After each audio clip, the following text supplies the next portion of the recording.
acá donde el desdoblamiento del tiempo, la ley del desdoblamiento del tiempo, nos va a ayudar enormemente, ¿sí? Porque nos rescata de esos patrones repetitivos, nos referencia a los observadores que retornan a la fuente y que tienen todas las ecuaciones de todas las distorsiones que tienen los observadores del pasado. Y acá es muy importante esto porque, fíjense, me voy de la esencia. Donde tengo todo en el paradigma original, tengo todo, absolutamente todo todo, ¿sí? La verdad puesta de manifiesto y lo tengo todo. Pero sin embargo empiezo a sentir que si yo salgo de las cosas como son, salgo de ese placer porque las cosas sean lo que son, y me empiezo a preguntar si no me daría placer ser otra cosa que no fuera yo mismo. Esta pregunta pone en movimiento una energía donde se distorsiona ese principio del placer. Esta pregunta es, ¿y no me diera placer a mí si las cosas no fueran así? ¿Sí? Entonces la creación que yo voy a hacer, a desarrollar, ya no es con conciencia, sino va a ser una creación con una distorsión, simplemente para ver cómo sería. Entonces, ahí es donde, quebrado el principio de placer, que es el placer por la pureza, el placer porque las cosas sean lo que son, el placer con la distorsión incluida. Entonces voy a experimentar todas esas distorsiones. Cuando me voy, pienso que afuera va a estar lo mejor. De afuera está lo bueno, voy a salir a explorar todas las posibilidades, es esa esencia inquieta por irse a explorar. Acá hablas de que hay una esencia que está inquieta y sale a explorar. Sí. ¿Por qué si está en una esencia, en su fuente, digamos, sí. está inquieta ya en ese lugar? Sí. Para salir a explorar. Bueno, este es el constante expandirse del universo. El universo se tiende a expandir y después a contraer. Entonces, esa expansión y esa contracción tienen que ver con distintos estadios de lo mismo. Fabrica su nuevo placer con un displacer. El displacer lo que le hace es fabricar su futura situación de placer. Entonces, hay una constante cambio de expansión, de posibilidades. Es simplemente eso, no hay que ir más allá porque es una constante universal.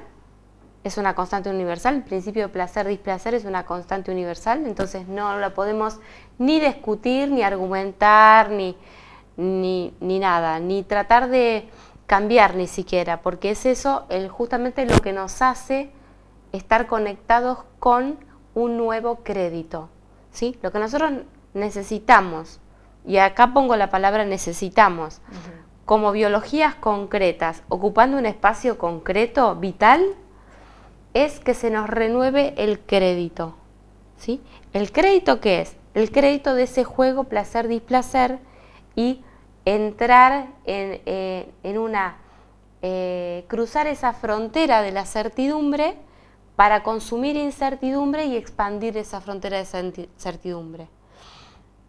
A medida que nuestro propio proceso simple se vea incluido en todo este gran proceso, va a ser muy natural y no va a haber un porqué teórico o psicológico, porque se vuelve un eje axiomático de nuestra conducta, o sea, un eje que sí o sí vamos a tener que cumplir para continuar vivos.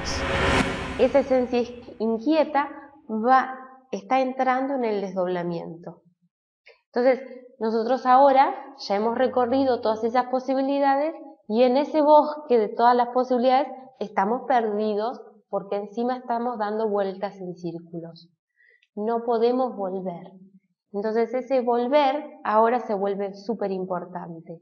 La metodología nos va a guiar a que activemos los observadores que retornan al origen. Entonces, cuando nosotros la aplicamos correctamente, vamos a estar en la frecuencia más lenta más lenta de la experiencia física, pero retornando a la frecuencia más alta, a la vibración más alta de ese plano. Entonces esto va a hacer que yo entre en una espiral, en un proceso de espiral. En ese proceso de espiral la frecuencia va a ser cada vez más rápida, pero yo voy a estar vinculándome siempre a los observadores que retornan a la fuente. El camino, o sea, el gran cambio que el desdoblamiento del tiempo nos aporta es que ahora tenemos una referencia. Con la ley de la relatividad decíamos, esta experiencia es relativa a esta otra y esta otra es relativa a aquella y esta es relativa. Y siempre vamos acumulando experiencias de un polo positivo, un polo negativo, un polo positivo, otro polo negativo, y caemos en programas repetitivos que nos mantienen atrapados en experiencias circulares, porque no tenemos activados los observadores que retornan a la fuente. Entonces, siempre nos estamos referenciando al pasado. Queremos ir para adelante, pero en realidad repetimos lo mismo. Si nosotros vamos a desplegar lo que Hammer enseña, muy, la verdad que maravillosamente bien, es esto. Fíjense lo que le pasa a la ameba, o podríamos poner alfa, principio de la vida en la Tierra. Porque lo bueno está afuera, y resulta que lo bueno está afuera. Ok, necesita el aire para respirar y está afuera. Y tiene que respirar porque lo bueno está afuera, se lo tiene que meter adentro. Bravo. Tiene que beber, el agua está afuera y tiene que beber. Lo bueno está afuera, el agua está afuera. Esa idea de la esencia, que lo bueno está afuera, se le volvió realidad. Entonces, la sobrevivencia, la supervivencia se le volvió un esfuerzo. Porque en el paradigma original no había esfuerzo, porque todo estaba dentro y todo estaba dado. Entonces pasa a tener una experiencia donde lo bueno está afuera. Entonces necesita comer y la comida está afuera y la tiene que salir a buscar. Claro, lo bueno está afuera, necesitas comida y está afuera. En la etapa de protección necesitamos, la esencia mira los peligros y mira para afuera, y estamos mirando para afuera a ver dónde están los peligros. Entonces, claro, los peligros aparecen. Y entonces, en la etapa donde vamos ya sobrevivimos, ya estamos protegidos, ahora vamos a ver qué es lo que hacemos, y tengo que compararme con los demás, y tengo que competir para valorarme para la lucha o no. Fíjense que la valoración siempre va a ser respecto de algo que está afuera, porque si no, sería aceptación. Aceptación y ya está. En cambio, si yo me tengo que valorar es porque me tengo que comparar y me tengo que competir. Entonces empiezo, ese es más rápido, yo soy más lento, ese es más alto y yo soy más bajo, ese corre más rápido, yo corro más lento, o corro más rápido y entonces lo voy a cazar y ese va a ser mi cena, o yo voy a hacer la cena de ese y tengo que buscar otra idea. En fin, la supervivencia y toda la naturaleza del desdoblamiento tiene que ver con esta idea muy insistente de estar siempre en el afuera, proyectándonos, comparándonos, sobreviviendo. Nadie sabe para qué, ¿eh? Nadie sabe para qué. La ameba viene a vivir y solamente no tiene propósito, y su propósito se vuelve seguir viviendo. Entonces su paradigma va a ser de supervivencia, porque no tiene propósito. El propósito ha quedado en la otra punta, justamente. Entonces, eso es el famoso error original. Bueno, el error original. Si es original, ¿por qué tiene un error? Muy bien, excelentísima pregunta. Para el que siembra el error, es original. Para el que lo transita, es un error. O sea, a ver, si estamos hablando del desdoblamiento del tiempo, el único tiempo que existe es el presente. Cuando yo te digo, bueno, naciste. ¿Y qué onda que naciste y tenés hambre y necesitas comer? ¿Cómo naciste y no sos perfecto? ¿Ves? Sí.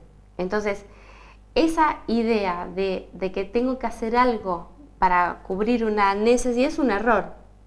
¿Sí? Un error tiene que ver con un desplazamiento del tiempo presente. Entonces, error de desplazamiento del tiempo presente, nada más. Entonces, tiene que ver con una conciencia que se va a desplegar con recursos que yo ya tengo, y el error lo que hace es estimular esa capacidad.